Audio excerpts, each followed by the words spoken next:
Bismillah walhamdulillah wassalatu wassalamu ala rasulillah wa ala alihi wa sahbihi wa man wala. Allahumma zidna ilman warzuqna fahman fasubhanaka la ilma lana illa ma 'allamtana innaka antal alimul hakim. Assalamu alaikum warahmatullahi wabarakatuh. Narito na tayo mga kapatid sa ika-5 na gabi ng qiyam natin. Alhamdulillah na sa tulong ni Allah Ta'ala na idaos natin ang ika-4 na araw ng ating ayuno. Tulong ni Allah Subhanahu wa Ta'ala. At dahil dito ay ating aalamin ngayon, tutuklasin kung alin tayo sa 3 grupo na ito na nag-ayuno. Sinabi ni Imam Abu Hamid Al-Ghazali rahimahullah ta'ala, i'lam anna as-sawma 3 darajatin. Sawmul umumi wa sawmul khususi wa sawmul khususil khusus. Si Imam Abu Hamid Al-Ghazali rahimahullah ta'ala, isa sa mga aimma ng Ahlus Sunnati wal Jama'a noon, nung nabubuhay siya, inakda niya sa kanyang kitab, sinabi niya, i'lam, alamin mo na ang pag-ayuno ay nasa 3 antas.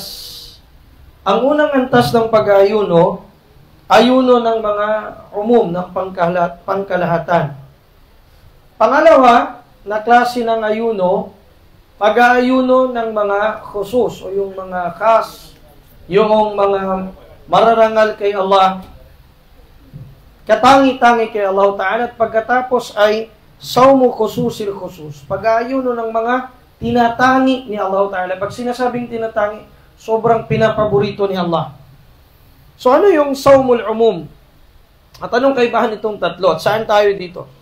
Una, ang sawmul umum na tinatawag o pag-aayuno ng commoners, fahuwa kafful batni wal farji an qada'i syahwa kama sabaka tafsiluhu.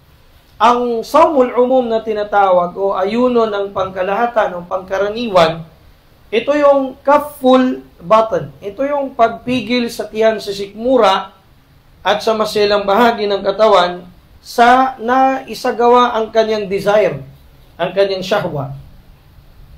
Ang sawmul khusus, yung tinatawag na ayuno ng mga pinili, fahuwa kaffus sam'i wal basri wal lisan wal yad wal rijl wasairil jawarih anil atham.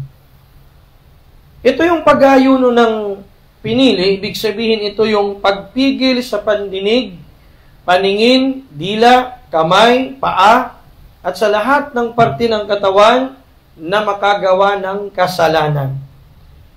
Pangatlo, sawmu khususil khusus. Pag-aayuno ng mga tinatangi kay Allah Ta'ala. Sobrang ano yun? Fasawmul qalbi anil himami ad-daniyya wal afkari ad-dunyawiyya wa kaffuhu amma siwallahi azza wa jalla bil kulliyya. Ibig sabihin, ito yung pag-aayuno ng puso anil himami ad-daniyya sa mga bagay o task o prioridad o gusto o mithiin na mababa o nakakababa sa kanya. Wal afkar, at sa mga kaisipan o mga ideolohiya ng makamundo. Wakaffu, at pagpipigil sa kanya amma si wallahi azza wa jalla bil kulliya, pagpipigil sa puso sa anumang bagay na bukod pa kay Allah Ta'ala maitutuon bilang pangkalahatan. So, itong mga ito ay puro sahih. Correct ito lahat sapagkat ang mga mu'minin yatafawatuna fi siyam, fi sawm. Ang mga mu'min nagkakaiba ng level kay Allah Subhanahu wa Ta'ala. Minhum man sawmuhu mujarradul imtina' 'ani at-ta'ami wasyarab wa syahwatil farj. Ito yung una. Merong mga nag-ayuno na yun lang, iwanan ng pagkain, pag-inom, iwanan ang sa asawa sa araw ng Ramadan, yun lang ang sawm, ang meaning ng ayuno sa kanya. Pero yung dila niya sa araw ng ayuno, nanglilibak siya, nag-i-spread siya ng slander o kasinungalingan, o hindi kaya ang mata niya tinitingin pa rin sa mga pinagbabawal ni Allah Ta'ala, o hindi kaya ang kanyang pandinig, ganun din. Ayuno nga siya, pero pagkatapos ng Fajr, tapos niya magsala, para daw siya makatulog, isasaksak yung headset sa kanyang cellphone, o yung Bluetooth, tapos dito na naka Justin Bieber na, o hindi kaya Bruno Mars, o hindi kaya meow, meow, meow, meow, hanggang makatulog siya, para daw makatulog. So, ibig sabihin sa kanya, ang ayuno sa kanya, hindi pagkain, hindi pag-inom, yun lang.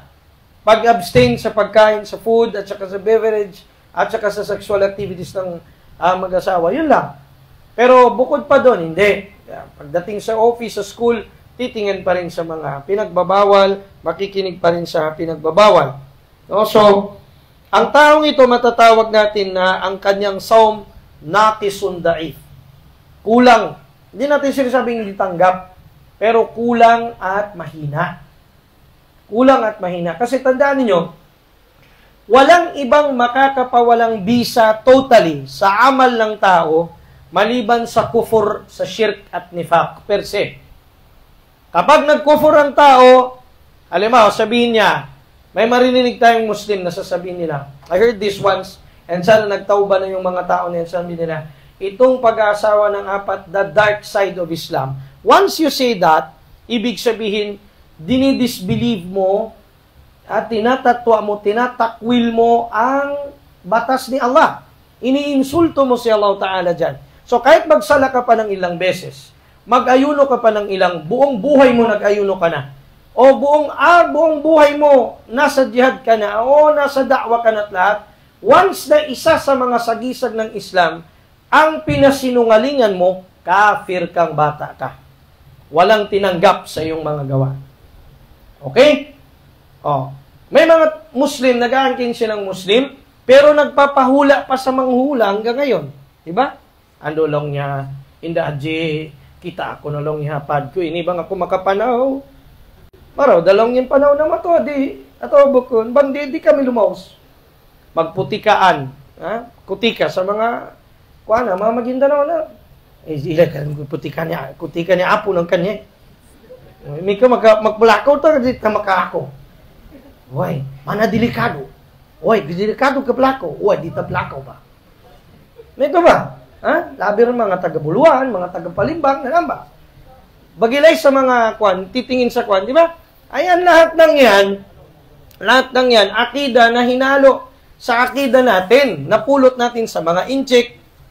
Huwag kayong magalit, Jake, ha? Hindi naman lahat. Joke lang. Pero kinuha sa mga inchik, sa mga kasi mga inchik na mga Buddhist, meron namang inchik na Muslim. Kaso lang yung mga inchik na Buddhist doon, kinuha sa kanila. At hinalo-halo natin sa akida natin. Kaya lang nangyari. Yun ang makawalang bisa sa amal. Totally, pag-kufur. Pero pag itong mga panglilibak, andun ka pa rin sa tawhid, hindi ka nawala sa tawhid. Pagtingin sa mga muharramat o anuman, makukulangan ang iyong reward. Magdi-decrease ang reward mo. Okay? Hindi naman sabihin mo, hindi tatanggap ang fasting mo. Hindi natanggap. Kumain ka na. Palusot ng tao. Di ba? Uy, nakablibakar ko rin maambo. Napanon din na kumana ko rin.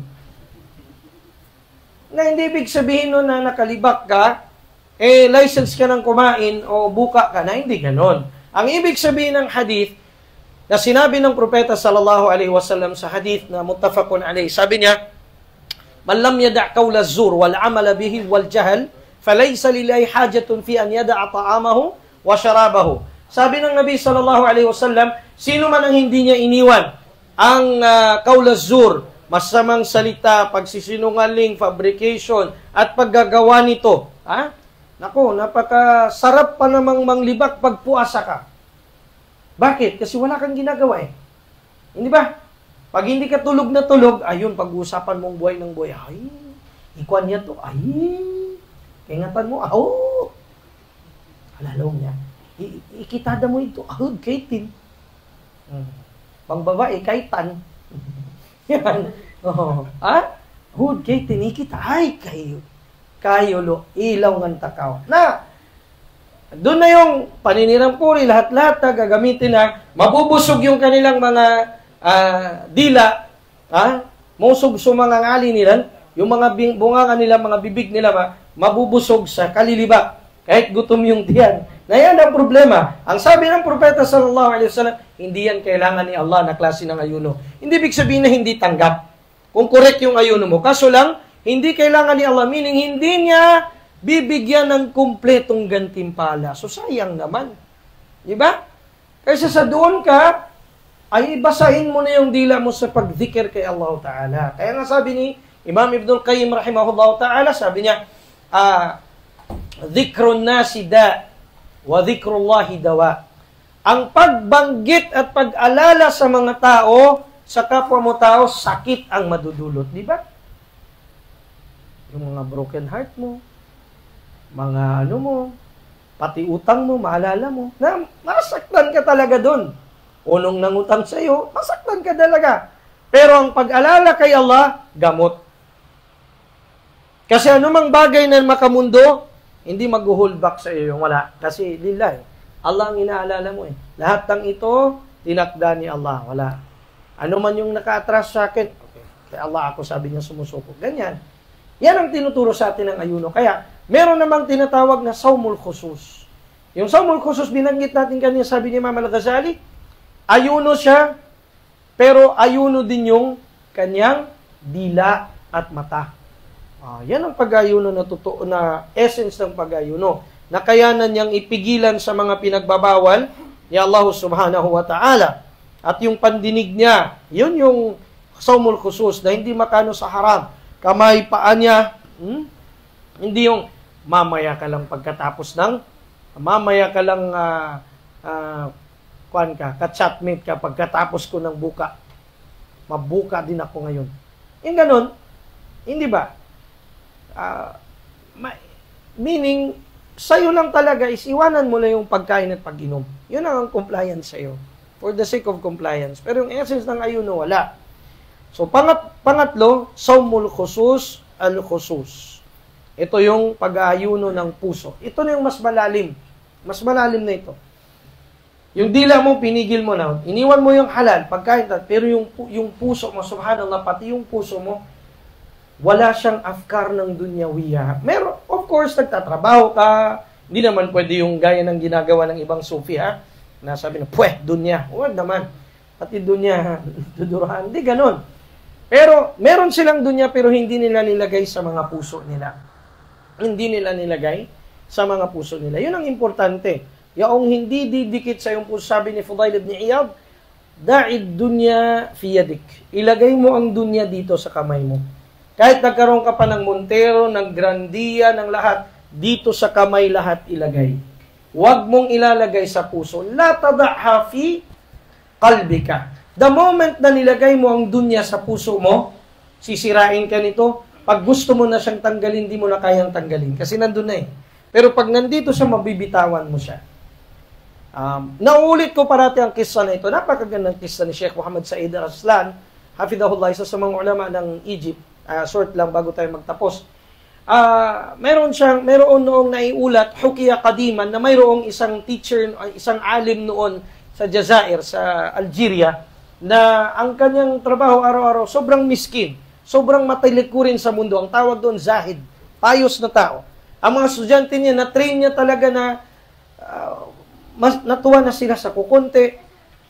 Nakikita nilang teacher nila na nag-fishnet sa umaga, magpamukot ba nung sintosog. 3 malalaking isda ang kinukuha niya sa Scandaria, sa Alexandria, kasi yun ang madagat doon sa Egypt. 3 isda, isang malaking isda sa sarili niya at sa pamilya niya, lulutuin niya na yon. Isang isda naman, kanyang ipang sasadaka, imagine. At yung isang isda, pang binibenta niya para i-repair niya doon sa fishnet niya. Araw-araw yun ang buhay niya.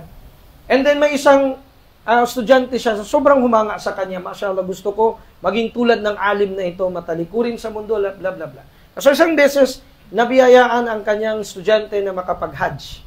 So ang hajj doon, from Egypt to Camelio lang yan, papunta ng Makkah, dadaan ka, pahinga ka sa Jazair, tapos sa Algeria, pahinga ka, from Algeria going to Egypt, pahinga ka sa Egypt, then diretso ka sa Saudi.